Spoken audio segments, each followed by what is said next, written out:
ओम शांति। Good morning, good morning. अभी हम सब लोग प्यारे बाबा का आवाहन करेंगे, बाबा को बुलाएंगे। आज विशेष सतगुरुवार है। तो सतगुरु बाबा को अपने बीच में बुलाएंगे। और जैसे कल बाबा ने कहा कि बीज को जान लिया तो पूरा झाड़ तुम्हारी बुद्धि में आ जाएगा। तो ऐसे मीठे सतगुरु बाबा को अपने लक्ष्य को रिवाइज करते हुए, अपने को कराते हुए उनके सामने आप डेली डेली अगर मम्मी पापा के सामने बचपन में अगर बच्चा अपने मम्मी पापा के सामने डेली लक्ष्य रिवाइज करता है, मम्मी मैं पायलट बनूंगा, मम्मी मैं डॉक्टर बनूंगा, मम्मी मैं पायलट बनूंगा, तो मम्मी पापा की जो आशीर्वाद है और जो खुशी है उसको पढ़ाने की, उसको पालने की, वो दुगनी हो जाती है कि बचपन से ही हमारा बच्चा कितनी ऊंची सोच रखता है। राइट। तो इन्हीं संकल्पों के साथ बाबा का आवाहन करेंगे। फिर आज बाबा विशेष क्या लाए हैं बाबा से ही सुनेंगे। चलिए।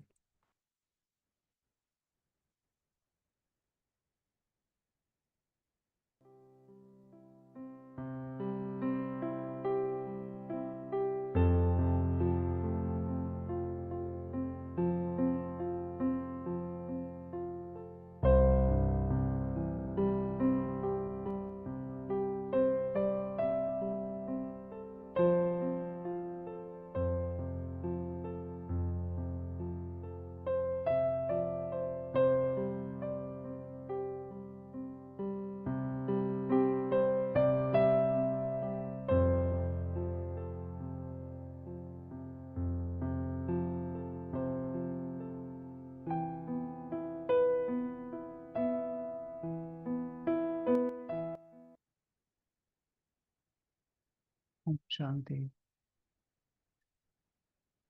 तो आज विशेष है 20 फरवरी 2025 के ईश्वरीय साकार महावाक्य। मीठे बच्चे, मीठे बच्चे, अब विकारों का दान दो तो ग्रहण उतर जाए और तमो प्रधान दुनिया सतो प्रधान बने। Everything depends on you.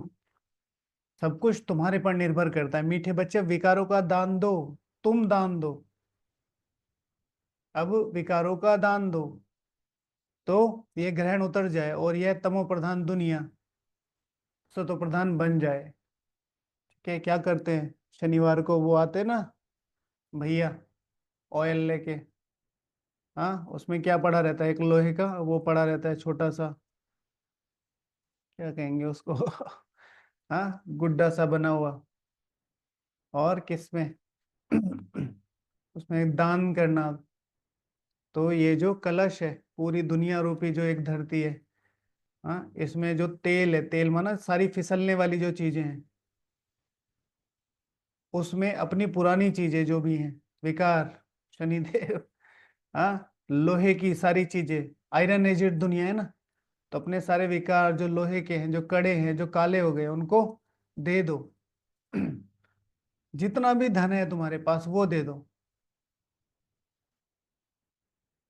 ठीक है। वो कहते हैं, वो जो उसमें पड़ा रहता है लोहे का जो, वो उसको कहते हैं शनिदेव, है ना, वो तुम्हारे लेने आए, तो लोहे की जो सारी चीजें मुझे दे दो। और जितना भी धन है, तन का, मन का, धन का, जन का, कोई भी जितना भी है उतना दान करो तो तुम्हारा ग्रहण उतर जाएगा। तो तुम्हारे पर डिपेंड करता है। तो तुम्हारी जो तमो प्रधानता है, जो तुम्हारे अंधकार की प्रधानता है, वो क्या हो जाएगी, सतो प्रधान, आत्मा की सातों गुणों की प्रधानता वो आ जाएगी। आत्मा की सातों गुणों की प्रधानता याद है, आत्मा के सातों गुण, जिन जिन को याद है लिखिए यहाँ पर, सातों गुण लिखिए। किस किस को याद है, सब लिखेंगे, जो यूट्यूब पे भी सुन रहे हैं वो भी लिखें। अगर जिनको कमेंट करना नहीं आता अपनी डायरी में लिखें। जिनको बिल्कुल ही पढ़ना लिखना नहीं आता है वो अपनी बुद्धि में रिपीट करें। सब रिपीट करिए। आत्मा के सातों गुण कौन कौन से होते हैं जिसमें उसे प्रधान बनना है।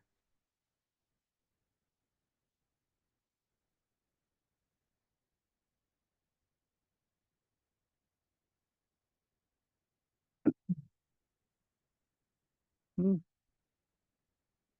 आत्मा के सातों गुण कौन कौन से होते हैं एक बार में पता होना चाहिए, एक बार में।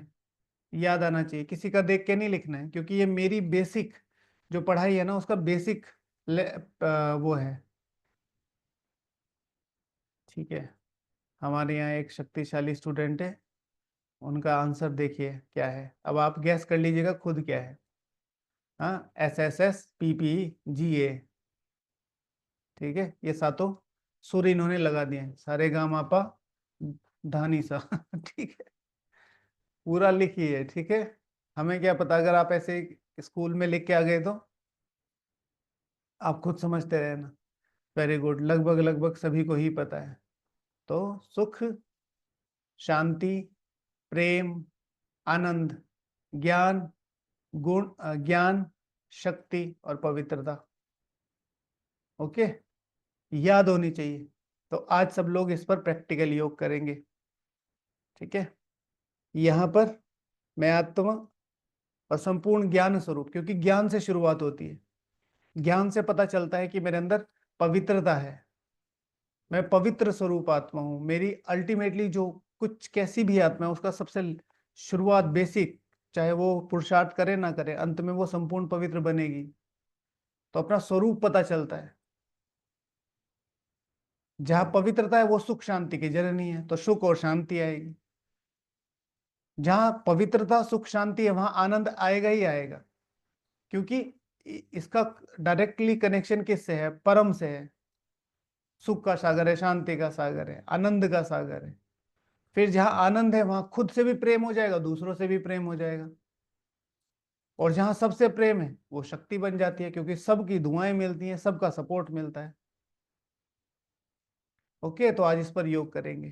कैसे करेंगे? मैं आत्मा, ठीक है, शिव संगिनी, हम्म, बाबा की सर्वोच्च सहयोगी आत्मा, और यहां से 7 किरणें निकल रही है, सुख, शांति, प्रेम, आनंद, ज्ञान, शक्ति, ऐसे करके। और वो शक्तिशाली होते जा रहे हैं, शक्तिशाली शक्तिशाली, और इतने शक्तिशाली हो गए कि उनका प्रकाश पूरे ब्रह्मांड में जा रहा है। आज बाबा ने याद किया है, देखिए विशेष, फिर आपको बाद में सुनाएंगे। तो सतो प्रधान बने, ये आज का प्रैक्टिकल होमवर्क करना है। पहला प्रश्न है, तुम बच्चों को किस बात से कभी तंग नहीं होना चाहिए? हाँ, बताओ। बूढ़े लोग बताओ, सब लोग जो बूढ़े हैं, ज्ञान से कौन नहीं तंग होता भाई? ज्ञान से कौन तंग होता है? हाँ, बूढ़े लोग बताइए, तुम बच्चों को अपनी किस बात से तंग नहीं होना चाहिए? बूढ़ों को बहुत परेशानी होती है इससे। हम्म, क्यों, क्या, कैसे? ओके, और किससे? बाबा कहते हैं तुम्हें अपनी लाइफ, जीवन से कभी तंग नहीं होना चाहिए। घड़ी घड़ी बोलते रहते हैं, हे प्रभु अब तो उठा ले, हे प्रभु उठा ले। इतना बोलते हैं कि घर वाले भी कहते हैं कि इनकी सुन ही लो, हम भी परेशान है, ये भी परेशान है। ठीक है, तो तुम अपनी लाइफ से कभी भी तंग नहीं होना चाहिए, क्योंकि यह हीरे जैसा जन्म गाया हुआ है, इनकी संभाल भी करनी है। तंदुरुस्त होंगे तो नॉलेज सुनते रहेंगे, यह जितना दिन जिएंगे कमाई होती रहेगी, हिसाब किताब चुकता होता रहेगा, तो इससे परेशान नहीं होना। मान लिया आप शरीर में हैं और आप लेटे लेटे भी बाबा बाबा कर रहे हैं, तो कमाई तो जमा हो ही रही है ना, हिसाब किताब आपको पे ही करने हैं। ठीक है, तो किसी भी तरीके से तंग नहीं होना है। कौन कौन सी चीजें हैं जिनसे तंग होते हैं? अपने जीवन से तंग होते हैं, परिस्थितियों से तंग होते हैं, फेलियर से तंग होते हैं। हाँ, और पुरुषार्थ कई बार करते करते थक जाते हैं।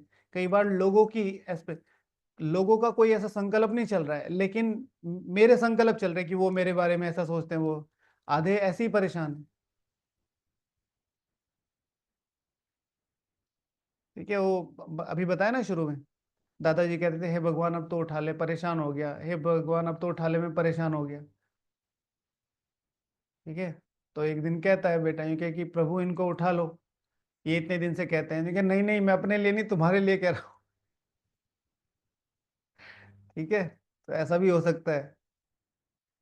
सो तंदुरुस्त होंगे तो सुनते सुनते रहेंगे, यहाँ जितना जिएंगे कमाई होती रहेगी, हिसाब किताब चुकता होता रहेगा। थोड़ा थोड़ा थोड़ा थोड़ा। कल किसी ने कहा भैया मेरा पुरुषार्थ लो चल रहा है, क्या करूं? मैंने कहा करते रहो। जितना हो रहा है उसको नहीं छोड़ो, बढ़ते रहो, थोड़ा थोड़ा थोड़ा। और ये सबकी लाइफ में आता है, कोई कितना ही महारथी हो, कितना ही महारथी हो। अप्स एंड डाउन्स आ रहे हैं तो आपकी गाड़ी सही चल रही है, ऐसे जा रही है ना प्लेन, ना कोई दुख, ना कोई चिंता, ना कोई परेशानी, ना योग भी आपको लग रहा है पूरा पावरफुल हो रहा है, तो समझ लो कुछ कहीं, क्योंकि पुरुषार्थ परिस्थितियों से होकर गुजरता है। अच्छा व्यू, ठीक है, कठिनाइयों के बाद चढ़ के आता है। अच्छा गीत है ओम नमः शिवाय।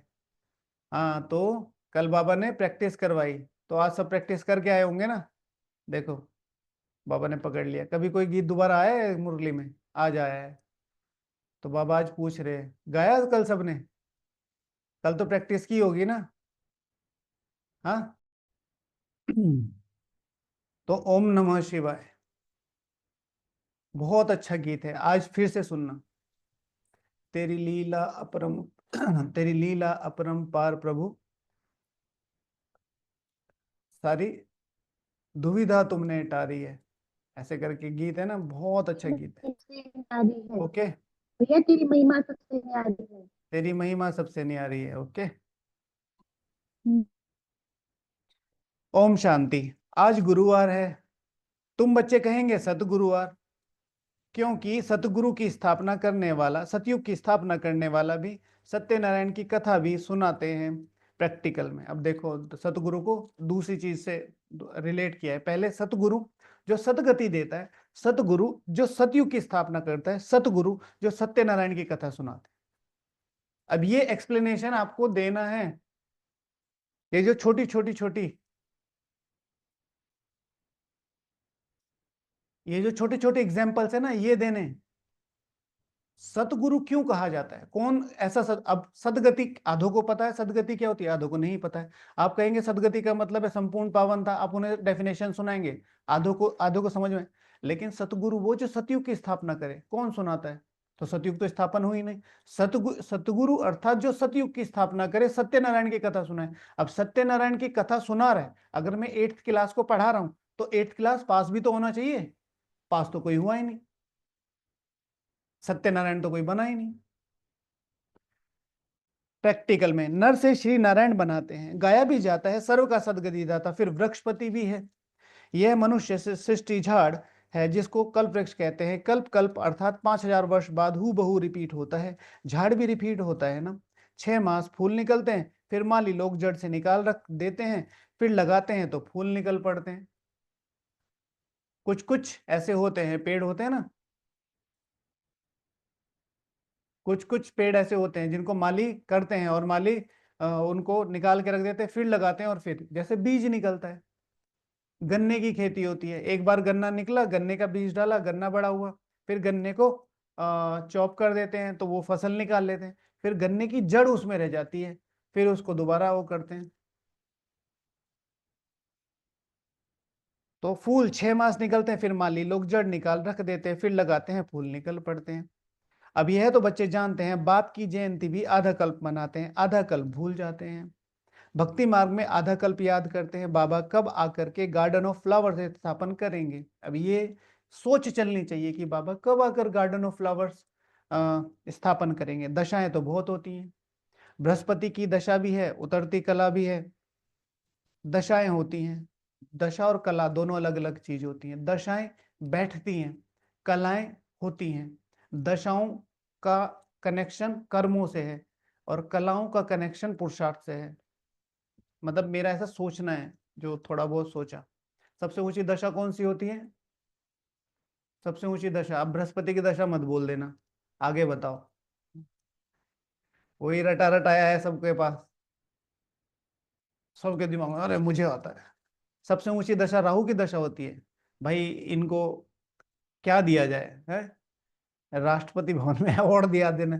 राहु की दशा सबसे ऊंची होती है। हाँ, शनि की दशा बहुत बढ़िया। भक्ति वक्ति की हुई है, ये सीधे आके बैठ गए इधर। बाबा भी देखता होगा, हे प्रभु, हम ये तो कह देते हैं मुझे उठा लो, हे प्रभु मैं कहाँ जाऊं। अच्छा, सबसे ऊंची दशा होती है पूर्ण दशा। सबसे ऊंची दशा होती है पूर्ण दशा। अब देखो यहां से कितना रिलेट करता है। और सबसे नीची दशा होती है अ, रक्ति दशा।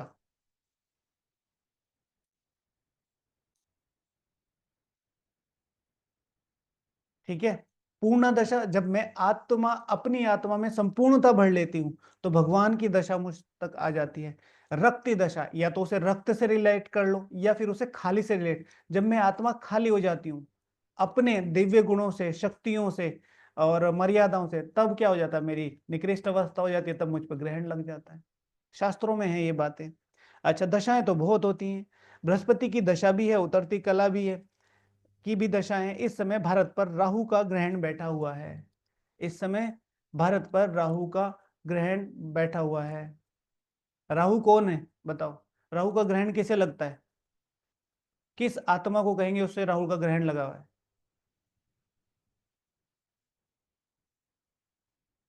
किस आत्मा को कहेंगे उस पर राहु का ग्रहण लगा है, बताइए। समुद्र मंथन जब हुआ, समुद्र मंथन, तो जब अमृत पिला रहे थे, अमृत पिला रहे थे, तो अमृत पिलाते पिलाते उनका अलग था, इनको पहले पिलाना था। तो राहु जो भैया थे वो कहाँ आकर बैठ गए थे? सूर्य और चंद्र के बीच में। तो भगवान जब अमृत पिलाते हैं तो जो सूर्यवंशी और चंद्रवंशी आत्माएं हैं, उन्हीं के बीच में कोई ऐसी आत्मा जो आकर गॉसिप्स करने लगे, इधर उधर की बातें करने लगे, इसकी बात उधर उसकी बात इधर, वातावरण को खराब करने वाली, उन पर राहु का ग्रहण लगता है। व्यर्थ चिंतन करने वाली, सुनहरी टोली वाली, समझे? ठीक है। तो बाबा कहते हैं राहु का ग्रहण बैठा हुआ है। चंद्रमा को भी जब ग्रहण लगता है तो पुकारते हैं दे दान तो छूटे ग्रहण। साइलेंस वाला योग कर रहे हैं ना आप लोग? साइलेंस वाला योग ये वो है। सबसे आसान तरीका है ऊंचा उठने का, चुप। जो बोलता है अमृत की बात चल रही है, अमृत सब पी रहे हैं, ऊपर उठ रहे हैं, ये पता नहीं कहां कहां से क्या क्या चीजें निकाल के ला रहे हैं। अब भी बाप कहते हैं पांच विकारों का दान दे तो छूटे ग्रहण। अभी सारी सृष्टि पर ग्रहण लगा हुआ है, पांच तत्वों पर भी ग्रहण लगा हुआ है, क्योंकि तमो प्रधान है। हर चीज नई फिर पुरानी जरूर होती है। नई को सतो प्रधान, पुरानी को तमो प्रधान कहा जाता है। छोटे बच्चे भी सतो प्रधान महात्मा से भी ऊंच गिना जाता है। छोटे बच्चों को भी सतो प्रधान महात्मा से भी ऊंच गिना जाता है, क्योंकि उनमें पांच विकार नहीं रहते। तो छोटे बच्चे में पांच विकार रहते हैं, लेकिन संस्कार, क्योंकि पुरानी आत्मा है, लेकिन आई है तो उसके जो ऑर्गन्स है और जो उसकी समझ है आत्मा की, वो डेवलप नहीं हुई है। तो उस समय उसमें प्योरिटी जो है इनिशियल लेवल पर और एक्टिव लेवल पर अप्लाई नहीं हो रही है। जैसे हमारा मोबाइल है, मोबाइल में सॉफ्टवेयर हैं, तो अभी हमने कौन सा एप्लीकेशन खोला हुआ है? यूट्यूब या जूम। तो अभी व्हाट्सएप काम नहीं कर रहा, फेसबुक काम नहीं कर रहा, वट जो भी आपके पास है, तो जोन से एप्लीकेशन खोला हुआ है। छोटे बच्चे को भी सतोप्रधान महात्मा से भी ऊंच गिना जाता है, क्योंकि उनमें पांच विकार नहीं रहते। भक्ति तो सन्यासी भी छोटेपन में करते हैं। जैसे राम तीर्थ श्री कृष्ण का पुजारी था, फिर जब सन्यास लिया तो पूजा खलास हो गई। सृष्टि पर पवित्रता भी चाहिए ना। भारत सबसे पहले पवित्र था। फिर जब देवता वाम मार्ग में जाते थे तो फिर अर्थक्वेक आदि में सब स्वर्ग की सामग्री, सोने के महल आदि खलास हो जाते हैं, फिर नए सिरे बनने शुरू होते हैं। पृथ्वी को सबसे ज्यादा हानि जो होती है वो होती है काम विकार के वाइब्रेशन से। बाबा ने एक बार मुरली में बताया थी ये बात। सबसे सतो प्रधान सत्ता थी, सबसे सतो प्रधान सत्ता। फिर किसी ने इच्छाओं वश, क्यूरियोसिटी वश उस विकार में गिरे, काम क्रोध लोभ मोह अहंकार, तो पृथ्वी को बहुत ज्यादा हर्ट हुआ, तो उससे हलचल हुई। अभी भी जो ज्यादातर अर्थक्वेक आते हैं वो क्यों आते हैं? क्योंकि जब हम ये जो अपने बेजुबान जो जानवर हैं इनको मार के खाते हैं, तो वो कुछ बोल तो नहीं सकते, तो उनके वाइब्रेशन बहुत पेनफुल होते हैं, वो पेनफुल वाइब्रेशंस नेचर में जाते हैं। साइंटिफिकली प्रूव्ड है ये सारी चीजें। खलास हो जाते हैं, फिर नए शुरू बनते हैं, डिस्ट्रक्शन शुरू होता है, उपद्रव जब होते हैं, जब रावण शुरू होता है। ये सारी चीजें कब शुरू होती है? जब रावण आते हैं। इस समय पतित है, सतयुग में देवताएं राज्य करते थे। असुरों और देवताओं की युद्ध दिखाई है, परंतु देवताएं तो होते ही हैं सतयुग में।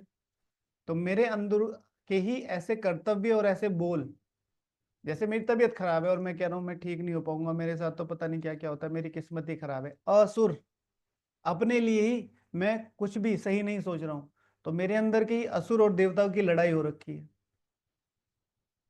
लेकिन वहां फिर इन्हीं इन्हीं देवताओं के द्वारा असुरों पर विजय पाकर हम क्या बन जाते हैं, वो देवी संस्कार हमारे अंदर डेवलप होते हैं। वहां लड़ाई कैसे हो सकती है? संगम पर तो देवताएं होते नहीं। तुम्हारा नाम है पांडव, तुम्हारा नाम है पांडव। पांडव, पांडवों कौरवों की भी लड़ाई होती है, पांडवों और कौरवों की भी लड़ाई नहीं होती है।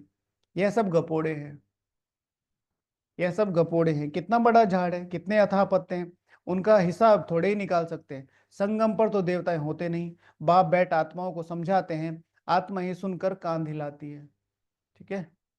दादी जी को बहुत पसंद था, दादी कई बार बोलती थी कि इतना अच्छा अच्छा सुनाती हूँ, कांध भी नहीं हिलाते हैं। बाबा को भी कांध हिलाना बहुत पसंद था। ठीक है, जब भी मुरली में बैठते थे कोई चीज समझ तो बाबा को ऐसे करते थे, तो बाबा को लगता था कि हमको समझ में आ रहा है। तो हम आत्मा हैं, बाबा हमको बाबा हमको पढ़ाते हैं ये पक्का करना है। मैं आत्मा हूँ, बाबा हमको पढ़ाते हैं ये पक्का करना है। बाप हमें पतित से पावन बनाते हैं। आत्मा में ही अच्छे व बुरे संस्कार होते हैं ना। आत्मा ऑर्गन्स द्वारा कहती है हमको, बाबा पढ़ाते हैं। बाबा, आत्मा ऑर्गन्स द्वारा कहती है बाबा हमको पढ़ाते हैं। बाप कहते हैं हमको भी ऑर्गन्स चाहिए जिससे समझाऊं। आत्मा की खुशी, आत्मा को खुशी होती है, बाबा हर 5,000 वर्ष बाद आते हैं हमको सुनाने। तुम तो सामने बैठे हो ना, तुम तो सामने बैठे हो ना। तो बाबा मधुबन में तुम सामने बैठे हो ना। मधुबन की महिमा है, मधुबन की महिमा है। आज सबको प्रैक्टिकल होमवर्क करना है, मधुबन की महिमा निकालनी है। मधुबन की क्या क्या महिमाएं हैं, याद है? एक दो बताइए, चलो बताओ, यहीं पे ही बताओ मधुबन की क्या क्या महिमा है सब लोग। और सब लोग ये सारे पॉइंट जो जो मैं बोलूंगा रिपीट करेंगे। रिपीट का मतलब है अपनी कॉपी में लिखें।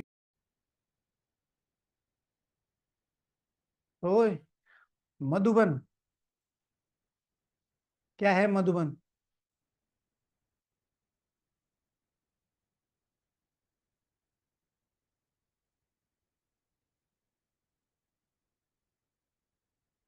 मधुबन है बेहद का घर।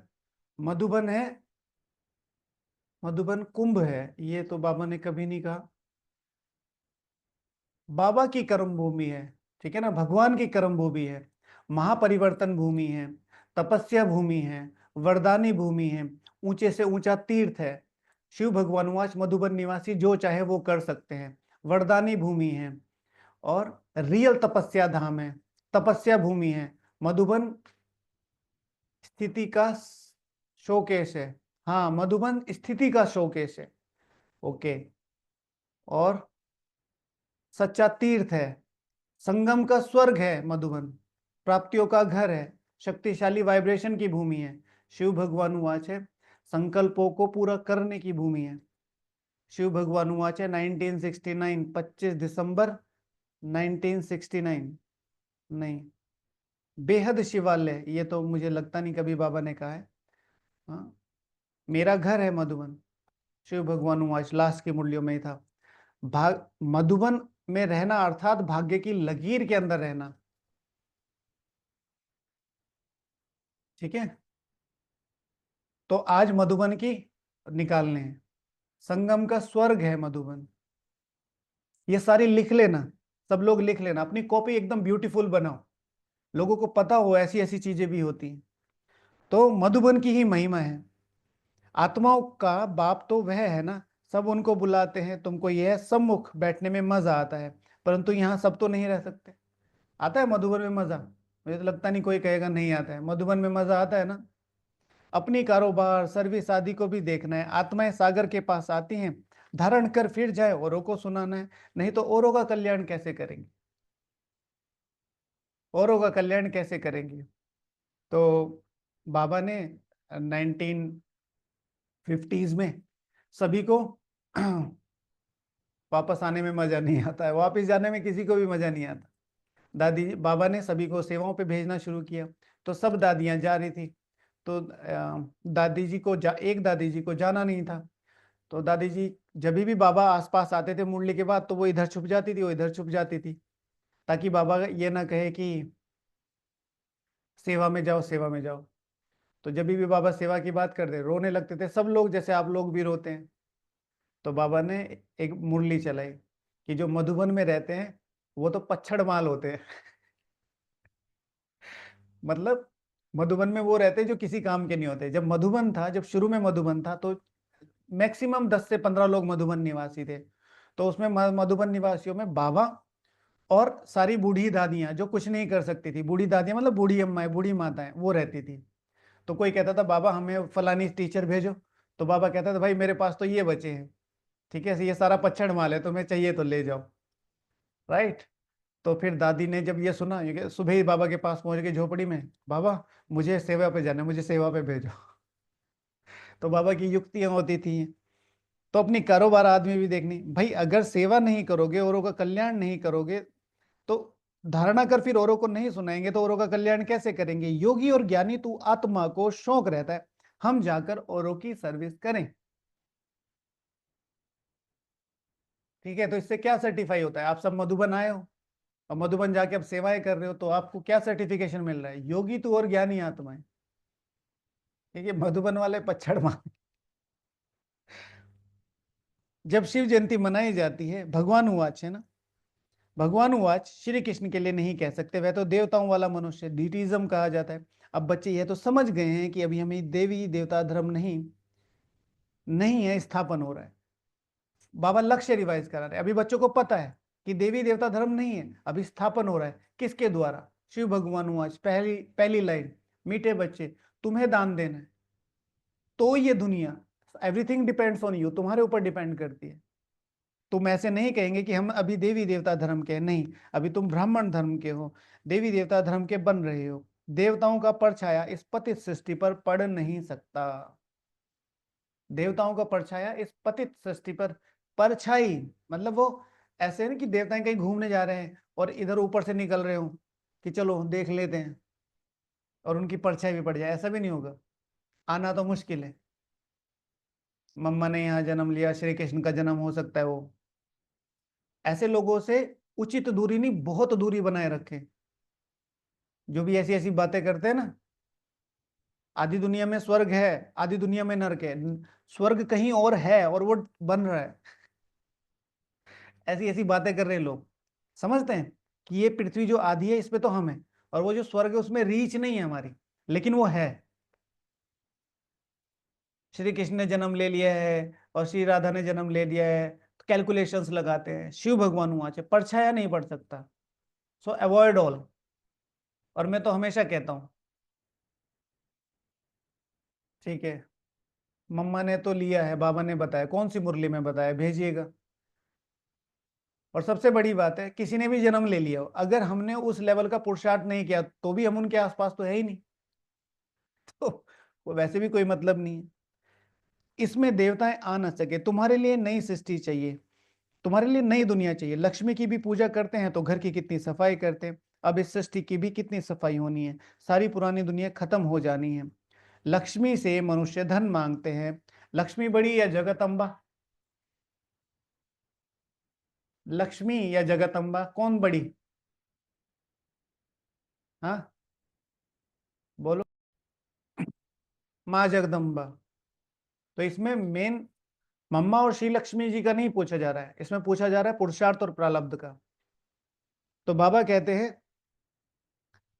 लक्ष्मी से मनुष्य धन मांगते हैं, लक्ष्मी बड़ी या जगत अम्बा बड़ी। अंबा, किसी ने कहा आंसर दिया अंबा, अंबा के मंदिर बहुत हैं, मनुष्य को कुछ भी नहीं पता है। तुम समझते हो श्री लक्ष्मी तो स्वर्ग का मालिक, और जगत अम्बा जिसको सरस्वती भी कहते हैं वही जगत अम्बा फिर श्री लक्ष्मी बनती है। तुम्हारा पद ऊंच है, देवताओं का पद कम है। समझ रहे बाबा क्या कह रहे हैं, दोबारा सुनाता हूं, ध्यान से सुनना, इसमें राज समाया है। मनुष्य को कुछ भी नहीं पता है, तुम समझते हो श्री लक्ष्मी तो स्वर्ग की मालिक है, और जगत अम्बा जिसको सरस्वती भी कहते हैं वही जगत अम्बा फिर श्री लक्ष्मी बनती।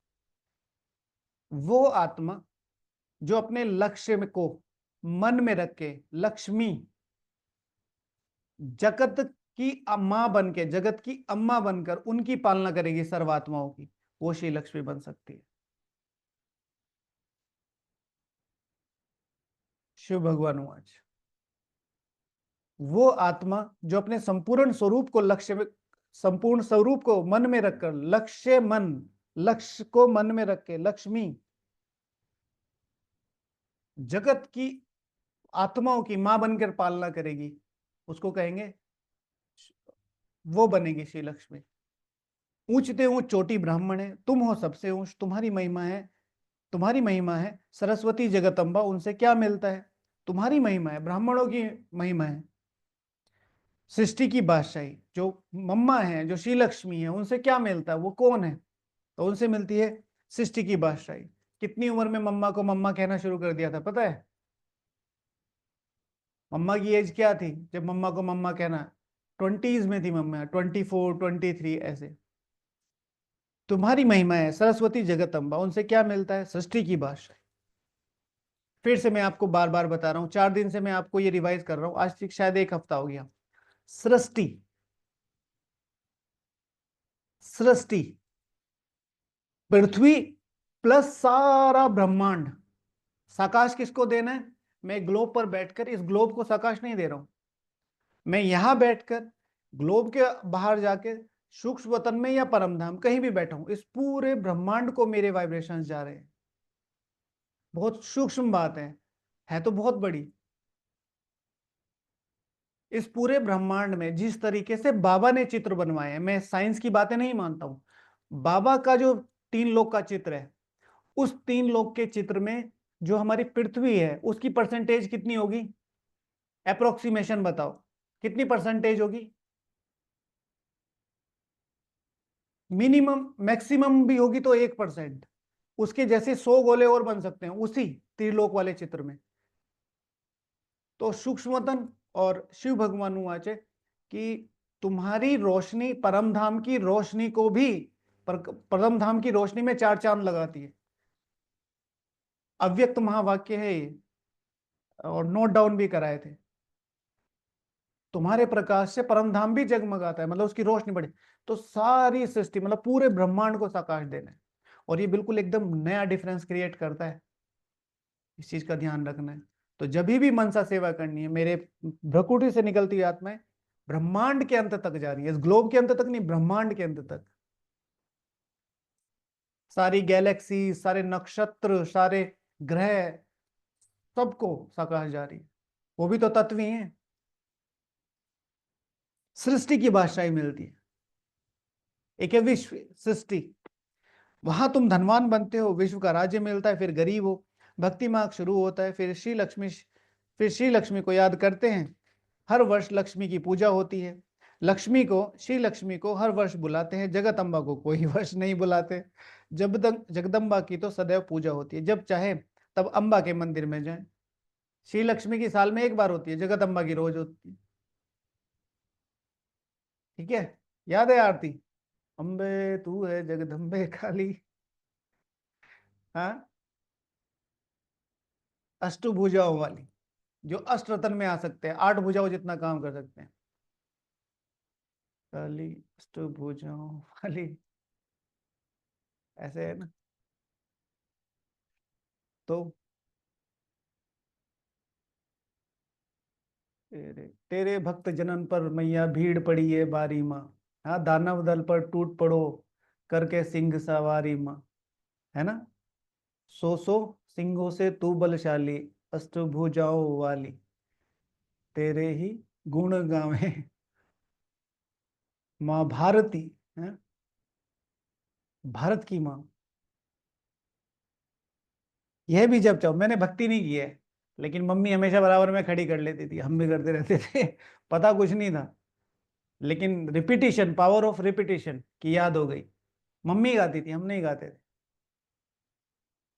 जगदम्बा की तो सदैव पूजा होती है, जब चाहे तब अम्बा के मंदिर में जाए। यहां भी जब चाहो जगत अम्बा से मिल सकते हो, तुम भी जगत अम्बा हो ना। आज का प्रैक्टिकल होमवर्क, आज का प्रैक्टिकल योग, अम्बा जी की आरती अलग है भैया। अच्छा, ये किसकी आरती है फिर? ठीक है, माना मैंने ये सुनी है तो हो सकती है। अच्छा, तुम जगत अम्बा हो, ये स्वमान में आज योग करना है। सारे विश्व की जो कल्प वृक्ष का जो योग चल रहा है, शिवरात्रि वाला भी और मनसा सेवा वाला भी, विशेष योग करना है। मैं जगत अम्बा हूं, इस पर योग करना है। मेरा कर्म है पालना देना, मेरा कर्म है, मेरा कर्तव्य है क्षमा करना। सबको विश्व का मालिक बनाने का रास्ता बताने वाले हो, मेरा कर्तव्य है सबको विश्व का मालिक बनाने की पालना देना, शक्तियां देना, साकाश देना। जगत अम्बा के पास सब कुछ मांगते हैं। श्री लक्ष्मी किससे धन मांगते हैं, उनके आगे तो सब कामनाएं रखते हैं। तो सबसे ऊंचा मर्तबा तुम्हारा अभी है, इस युग में है, इस समय पर है। जबकि बाप के अगर बच्चे बने हो, बाप वर्षा देते हैं। अब तुम बाप के बने हो तो बाप से वर्षा मिलता है। अभी तुम हो ईश्वरीय संप्रदाय, अभी तुम हो ईश्वरीय संप्रदाय। तो ईश्वरीय संप्रदाय के मुख्य व्यवहारिक लक्षण, अगर मैं ईश्वरीय संप्रदाय में हूं तो मेरे कौन कौन से लक्षण होने चाहिए, होंगे। इस समय सब मनोकामनाएं भविष्य के लिए पूरी होती हैं। ईश्वरीय संप्रदाय की कामना तो बहुतों को रहती है, तुम्हारी सब कामनाएं पूरी होती हैं। यह तो है आसुरी दुनिया, इसमें कोई सूरी नहीं है। बच्चे देखो कितने पैदा करते हैं, तुम बच्चों को तो साक्षात्कार कराया जाता है सतयुग में कैसे श्री कृष्ण जन्म होता है। वहां तो सब कायदे से होता है, दुख का नाम निशान नहीं होता। उसको कहा जाता है सुख धाम। तुमने अनेक बार सुख में पास किया है, अनेक बार हार खाई है और जीत भी पाई है। अभी स्मृति आई है कि हमको बाबा पढ़ाते हैं, अभी स्मृति आई है कि बाबा हमको स्कूल में नॉलेज पढ़ते हैं, साथ साथ मैनर्स भी सीखते हैं। ईश्वरीय संप्रदाय विद मैनर्स। कितनी बार आपके मन से, जब शुरू में आप नए नए आए होंगे या ज्ञान की प्रकाष्ठा इतनी नहीं होगी, कितनी बार ये संकल्प निकल गया होगा, ऐसे करते हैं ब्राह्मण, ऐसे करते हैं मधुबन वाले, ऐसे करते हैं सेंटर वाले, ऐसे करती है माताएं, ऐसे कर, नहीं आना चाहिए।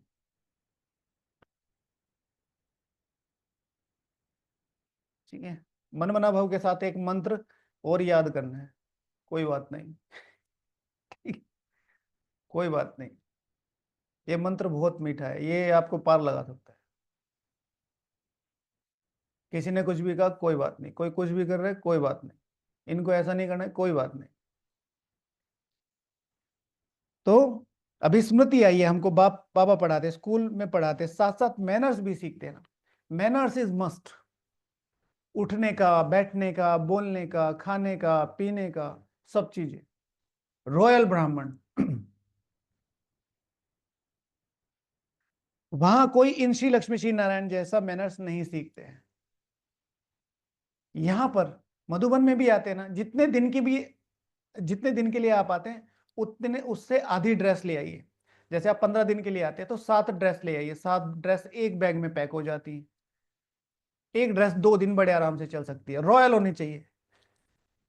ये नहीं कि एक ड्रेस सातों के सातों दिन लपेट दी, शुक्रवार भी उसी में ही, सदगुरुवार भी उसी में ही, और सबको पता चल गया कि भाई हाँ अब तो जाने का टाइम हो गया, इनकी ड्रेस थोड़ी सी गंदी हो रही है। ऐसे नहीं, स्लीपर सिंपल से सिंपल लेके आओ। ये नहीं कि योग में फिर अगर स्लीपर्स खो जाए तो याद आ रही है, एक नीचे रखिए एक ऊपर रखिए। साक्षात्कार में वही दिखाई दे रही है वतन में कि बाबा ये दे दो, नीचे दोनों बराबर कर दूंगी। सिंपल से सिंपल चीजें लेके आओ कि अगर थोड़ा इधर उधर भी हो जाए कोई चीज तो वो संकल्प ना चले। वहां कोई इन श्री लक्ष्मी श्री नारायण जैसा मैनर्स नहीं सीखते हैं। अभी तुम दैवी गुण धारण करते हो, श्री लक्ष्मी श्री नारायण जैसा मैनर्स क्यों बता रहे हैं बाबा, एम एंड ऑब्जेक्ट रिवाइज करा रहे हैं। एम एंड ऑब्जेक्ट कितना इंपॉर्टेंट है। मैनर्स कोई सिंपल वाले नहीं कि भाई ये अच्छा बच्चा है, ये उच्च घर का, श्री लक्ष्मी श्री नारायण जैसा एम एंड ऑब्जेक्ट। अभी तुम दैवी गुण धारण करते हो, महिमा भी उनकी गाते हैं, सर्वगुण संपन्न। तो अभी तुमको ऐसा बनना है, तुम बच्चों को अपनी इस लाइफ से कभी तंग नहीं होना चाहिए, तुम बच्चों को अपनी इस लाइफ से कभी तंग नहीं होना चाहिए। ठीक है, कितने कारण आ जाते हैं लाइफ तंग होने के कारण। बच्चे मम्मी से दुखी है, मम्मी बच्चों से दुखी है, पापा मम्मी से दुखी है, मम्मी पापा से दुखी है। समझ में किसी की नहीं आ रहा क्यों दुखी है। क्यों? क्योंकि दुख का कारण मैं हूं, जो मुझे उसमें दिखाई दे रहा है ना वो मेरी प्रॉब्लम है। ठीक है, तो अपनी तरफ से ठीक करना है, मैं क्या ठीक कर सकता हूँ। क्योंकि ये हीरे जैसा जन्म गया हुआ है, इनकी संभाल करनी होती है। तंदुरुस्त होंगे तो नॉलेज सुनते रहेंगे, बीमारी में भी सुन सकते हैं, बीमारी में भी सुन सकते हैं, बाप को याद कर सकते हैं। जितना दिन जिएंगे सुखी रहेंगे, कमाई होती रहेगी, हिसाब किताब चुकतू होता रहेगा। बच्चे कहते हैं बाबा सतयुग में कब आएगा, बच्चे पूछते बाबा सतयुग में कब आएगा। यह बहुत गंदी दुनिया है। बाप कहते हैं अरे पहले कर्मातीत अवस्था तो बनाओ, कल चले जाओ। अपने को थोड़ा ही प्रॉब्लम है, हम तो चाहते ही हैं, हमारा काम तो यही है। बाबा सतयुग कब आएगा, कल चले जाओ, अपनी अवस्था तो बनाओ। जितना हो सके पुरुषार्थ करते रहो। बच्चों को सिखलाना चाहिए कि शिव बाबा को याद करो। यह है अव्यभिचारी याद। बच्चों को सिखलाना चाहिए शिव बाबा को याद करो। छोटे छोटे बच्चों को भी सिखलाना चाहिए शिव बाबा को याद करो, अव्यभिचारी। एक शिव की भक्ति करना, एक ही शिव की भक्ति करना, वह है अव्यभिचारी भक्ति, सतो प्रधान भक्ति। फिर देवी देवताओं को याद करना, वह सतो भक्ति। सिर्फ देवी देवताओं को याद करना, वो है भक्ति। बाप कहते हैं उठते बैठते मुझ बाप को याद करो, बच्चे ही बुलाते हैं हे पतित पावन, हे लिबरेटर, हे गाइड। यह आत्मा ने कहा ना। लिबरेटर कितना ऊंचा वर्ड है, पता है आपको? लिबरेटर महसूस करके देखना कभी। घर वाले बाहर जा रहे हो और बोल देना कि बाहर से कुंडी लगा के जाओ, आज मैं पूरा दिन यहीं रहूंगी, एक ही कमरे में रहूंगी, और फिर पता चलेगा आपको लिबरेटर क्या होता है। माता जी सेवा में आई हुई थी, तो सो रही थी, सारे तो सेवा में चले गए। जो आखिरी वाली माता जी थी, उन्होंने बाहर से कुंडी लगा दी, और इतनी जोर जोर से, 15-20 मिनट हो गई, किसी ने खोली नहीं। इतनी जोर जोर से आवाज आ रही, और फिर खिड़की से भैया मुझे खोलो, मुझे खोलो। मैं देख के थोड़ा परेशान हो गया। मैंने कहा हुआ क्या है ऐसा? मैंने सोचा कोई बंदर बंदर घुस गया होगा। मैंने कहा क्या हुआ? कुंडी लगा दी किसने, कुंडी लगा दी। भाई आजादी कितनी पसंद है आत्मा को। अच्छी एजड आत्म माता जी। तो लिबरेशन ऐसे नहीं पता चलती, जैसे जो माताएं बांधेली हैं उनसे पूछो लिबरेशन क्या होती है।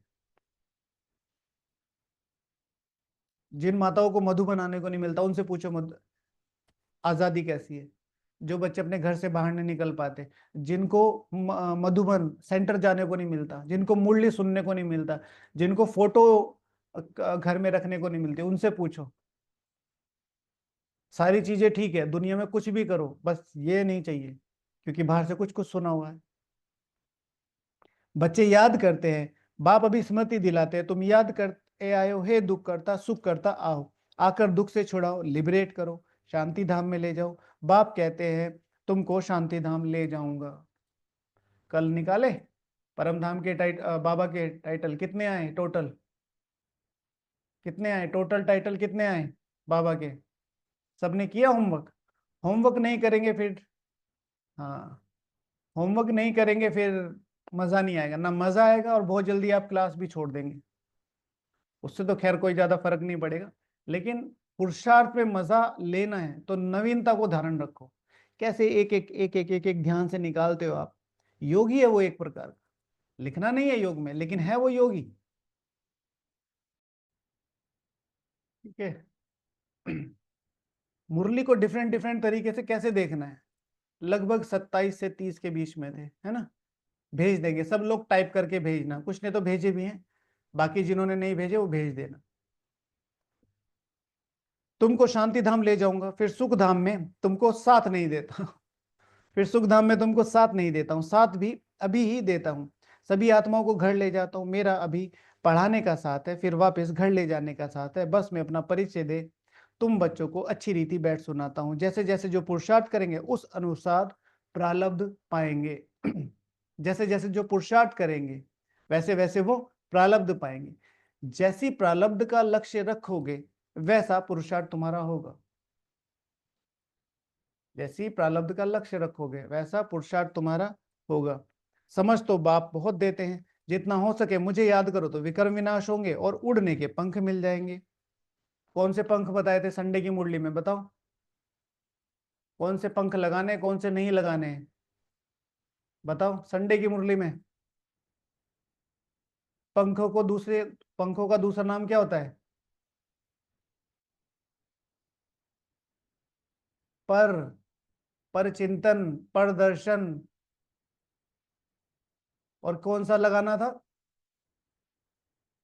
परोपकार का पर लगाना था। याद नहीं है? भूल गए मुरली? आत्मा को कोई ऐसे पंख नहीं है। आत्मा तो एक छोटी बिंदी है, किसको यह भी पता नहीं है कि आत्मा कैसे 84 जन्मों का पाठ बंधा हुआ है। कल शाम को भी डिस्कशन आप सुन लीजिएगा, उसमें काफी अच्छी बातें निकल के आई थी। उसमें से एक बात ये थी कि बाबा कहता है कि देखो तुम कितनी दूर दूर से आते हो, लेकिन सबसे दूर से कौन आता है? बाबा। लेकिन बाबा को आने में कितना टाइम लगता है? सेकंड। अब ये बाबा ने एक सिंपल बात कह दी, एक सिंपल वे में और सिंपल बातों में। लेकिन बाबा इसमें क्या कहना चाह रहा है, जो कल शाम को योग में अनुभव हुआ, कि अगर मैं अपनी रियल आत्मिक स्टेज में टिक जाता हूं तो कहीं पर भी बहुत आसानी से अपनी संपूर्ण कॉन्शियसनेस के साथ में ट्रेवल कर सकता हूं। इतनी शक्तिशाली है आत्मिक स्टेज। लेकिन फिर कौन सी आत्मिक स्टेज, वो फिर शाम के डिस्कशन में बताया, सुन लीजिएगा। उस पर बहुत एम्फेसाइज, मैं कौन सी आत्मा हूं, ये बहुत इंपॉर्टेंट है। किसको यह पता नहीं है कि आत्मा को कैसे 84 जन्मों का पाठ बंधा हुआ है, ना कि आत्मा को ना आत्मा का किसी को परिचय, ना परमात्मा का परिचय। तब बाप कहते मैं जो हूं जैसा हूं मुझे कोई भी जान नहीं सकता। मैं जो हूं जैसा हूं मुझे कोई जान भी नहीं सकता। मेरे द्वारा ही मुझे और मेरी रचना को जान सकते हो। मैं आके बताता हूं। मैं ही आकर तुम बच्चों को अपना परिचय देता हूं, आत्मा क्या है वह भी समझता हूं। इसको सोल रियलाइजेशन कहा जाता है। दूसरा प्रैक्टिकल होमवर्क, मैं कौन सी आत्मा हूं, सोल रियलाइजेशन करनी है। मेरे अंदर कौन कौन से गुण हैं, मैं कौन सा पद पाने के लिए मैं आत्मा पुरुषार्थ कर रही हूं। लेकिन यहीं टिके रहना है। पहले यहां देखो, यहां टिके रहना है, यहां टिक के ये पुरुषार्थ करना है। मैं आत्मा हूं, रियलाइजेशन मेरे चक्र का, रियलाइजेशन मेरी प्राप्तियों का, रियलाइजेशन मेरे कर्तव्य का। लेकिन इसकी चमक, जिस आत्मा के ऊंचे कर्तव्य होते हैं उसकी चमक कैसी होगी, उसके वाइब्रेशंस कैसे होंगे?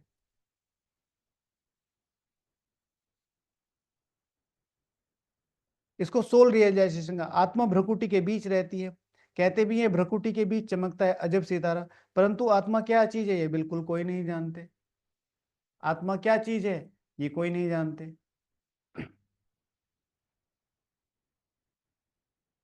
यह बिल्कुल कोई नहीं जानते। जब कोई कहते हैं कि आत्मा का साक्षात्कार हो तो उन्हें समझाओ कि तुम तो कहते हो भ्रकुटी के बीच स्टार है, स्टार को क्या देखेंगे? टीका भी स्टार को ही देते हैं, चंद्रमा में भी स्टार दिखाते हैं, वास्तव में आत्मा है स्टार। अभी बाप ने समझाया तुम ज्ञान स्टार्स हो, बाकी वह सूर्य चांद सितारे तो मांडवे को रोशनी देने वाले हैं। ठीक है, अभी ये सोचने वाली बात है, हालांकि ये एक्स्ट्रा ही है, इसमें कुछ जाने की जरूरत नहीं है। जब मैं घर में लाइट लगाता हूँ तो कहते हैं कि भाई पृथ्वी से बहुत ज्यादा बड़ा है सूर्य या चांद। तो एक कॉन्शियसनेस, मतलब ऐसे ही चलते चलते कि भाई सूर्य कितना बड़ा हो सकता है। अगर मुझे घर में लाइट लगानी है तो घर से बड़ी लगाऊंगा या घर से छोटी लगाऊंगा? ठीक है, अगर मैं घर पीछे है और ऊपर भी लगा रहा हूँ, बहुत ऊपर भी लगा रहा हूँ, तो कितनी बड़ी लाइट लगाऊंगा, घर से बड़ी या घर से छोटी? तो वैसे तो इसमें कोई ज्यादा रस नहीं है इन चीजों में जाने का, लेकिन वो जो ब्रह्मांड वाला कॉन्सेप्ट है उससे ये चीज क्लियर हो जाती है कि मुझे ब्रह्मांड को साकार देना है। तो फिर कोई कैसा भी हो मुझे फर्क नहीं पड़ता, छोटा या बड़ा, लेकिन पूरे ब्रह्मांड को जा रही है। बेहद विशाल बुद्धि। वह कोई देवताएं नहीं है। भक्ति मार्ग में सूर्य को भी पानी देते हैं, भक्ति मार्ग में ये बाबा बाबा भी सब करते थे। सूर्य देवताएं नमः, चंद्र देवताएं नमः कहकर पानी देते थे। और फिर क्या करते थे? डुबकी लगाते लगाते क्या करते थे बाबा, पता है? पहले सूर्य नमस्कार करा, फिर डुबकी लगाई, ओम सूर्य देवताय नमः, ओम चंद्र देवताय नमः। फिर क्या किया डुबकी लगाते लगाते? पता है किसी को? नहीं पता है? हाँ या ना बोलो, पता तो होगा, एक आधा तो किसी को पता ही होगा। हम्म, नहीं पता है? ठीक है, तो डुबकी लगाते लगाते अपनी हीरे की अंगूठी पानी में बहा देते थे। ठीक है, दान, दान देने, गुप्त दान का महत्व, गुप्त दान देने की कला। सूर्य देवताए नमः, चंद्र देवताए नमः कहकर पानी देते थे। यह सब है भक्ति मार्ग। इसने तो बहुत भक्ति की हुई है। नंबर वन पूज्य तो फिर नंबर वन पुजारी भी बने। नंबर वन तो गिनेंगे ना, बाबा की भावनाएं कहाँ पता चलती हैं? जब पीहू के तन में, मतलब पीहू शिव बाबा, दादी जी का नाम था ये सब विश्व कल्याण निमित्त बोलते थे ड्यूरिंग बातें। हाँ, लेकिन उसके बाद वो अंगूठी पानी में बहा देते थे। तो वो जो दादी थी, पुष्पा आई थिंक नाम था, पुष्प, तो उनके तन में जब आते थे, तो जितने दिन तक बाबा आए उतने दिन तक हर दिन बाबा के लिए नई ड्रेस बनवाई थी। इतनी भावनाएं थी भक्ति मार्ग की। नंबर तो गिनेंगे ना, रुद्रमाला में भी नंबर तो है, भक्ति में भी सबसे जास्ती इन्हीं की है, भक्ति भी सबसे जास्ती इन्हीं की है। अब बाप कहते हैं छोटे बड़े सबकी वानप्रस्थ अवस्था है, अभी मैं सबको ले जाऊंगा, फिर यहाँ आएंगे ही नहीं। मैंने ब्रह्मा बाप समान भक्ति की है तो मेरे कौन कौन से लक्षण यहाँ दिखाई देंगे? ईश्वरीय ज्ञान मार्ग में कौन से लक्षण दिखाई देंगे कि मैंने ब्रह्मा बाप समान ऊंची भक्ति की है? दूसरा टॉपिक। बाकी शास्त्रों में जो दिखाते हैं प्रलय हुई, जलमयी हुई, फिर पीपल के पत्ते पर श्री कृष्ण आया, बाप समझाते हैं सागर की कोई बात नहीं, वहां तो गर्भ महल है जहां बच्चे बहुत सुखी रहते हैं। यहाँ गर्भ जेल क्यों कहा जाता है? पापों को भोगना गर्भ में मिलता है। फिर भी बाप कहते हैं मन मना भव मुझे याद करो। फिर भी बाप कहते हैं मन मना भव मुझे याद करो। प्रदर्शनी में कोई पूछते हैं सीढ़ी में और कोई धर्म नहीं दिखाए?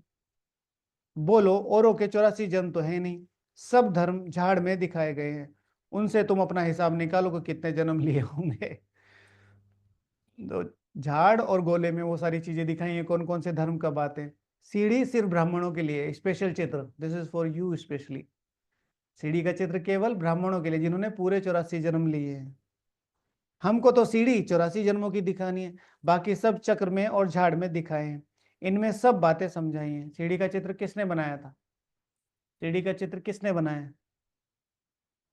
सबसे पहली बार सीढ़ी का चित्र किसने रिप्रेजेंट किया था?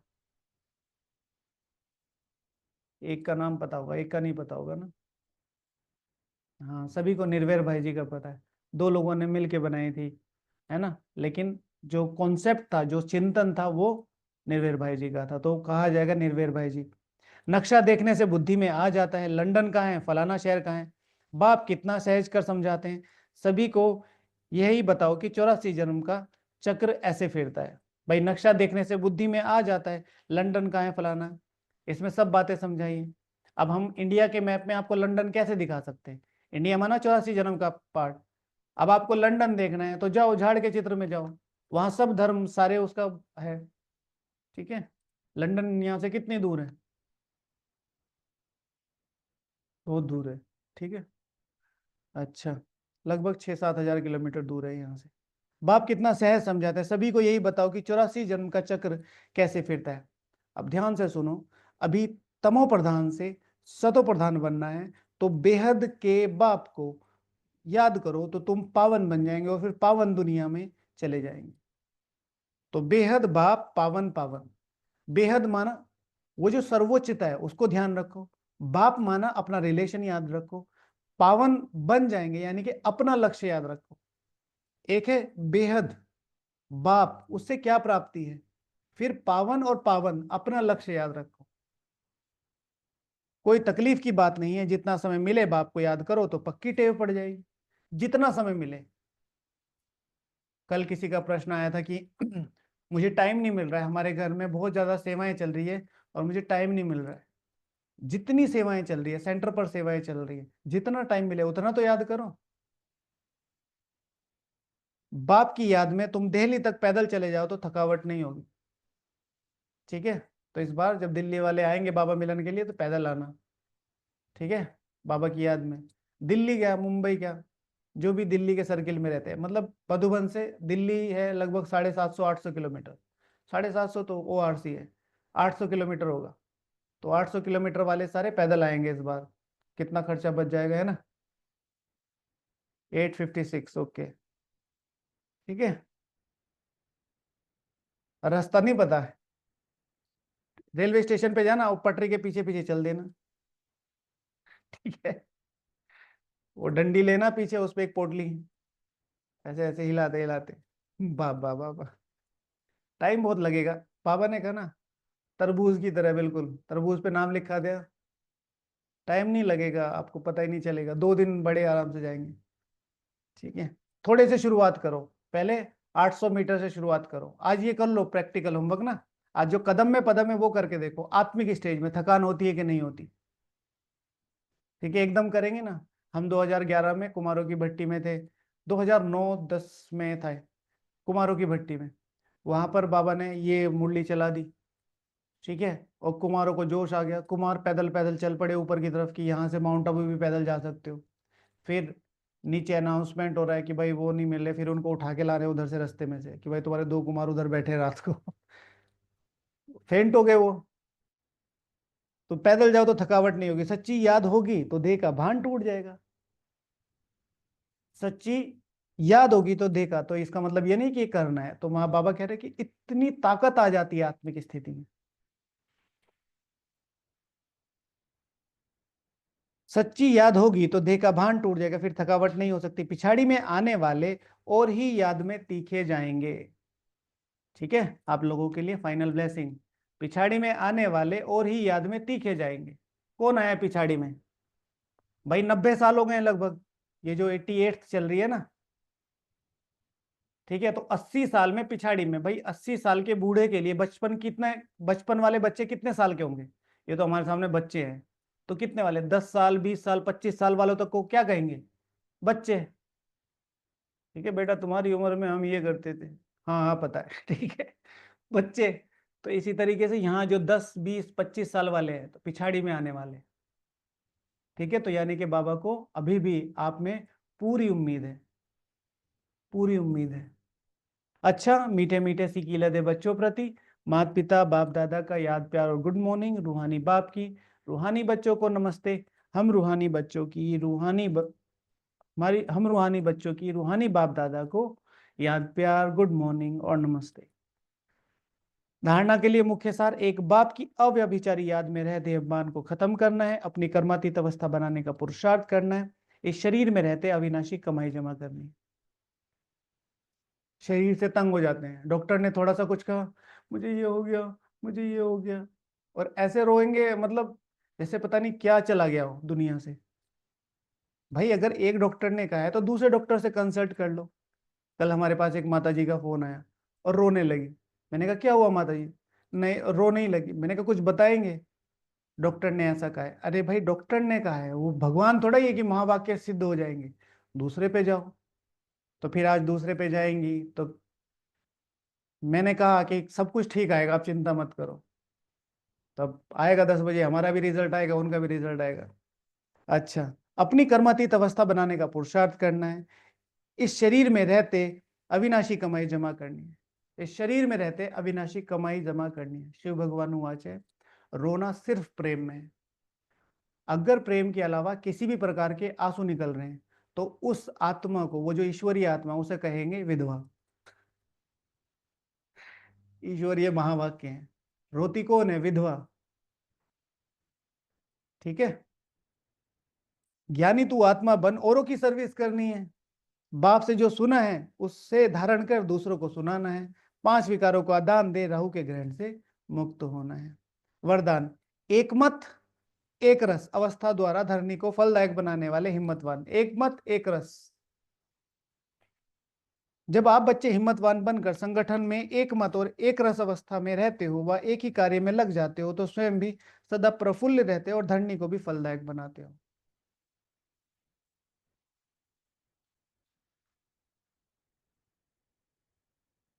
जैसे आजकल साइंस द्वारा अभी अभी बीज डाला, अभी अभी फल मिला, ऐसे ही साइलेंस के बल से, अंडरलाइन करो, ऐसे ही साइलेंस के बल से सहज और तीव्र गति से प्रत्यक्षता देखेंगे। जब स्वयं निर्विघ्न एक बाप के लगन में मगन एक मत और एक रस रहेंगे तो अन्य आत्माएं भी स्वतः ही सहयोगी बनेंगी और धरनी फलदायक बनेगी।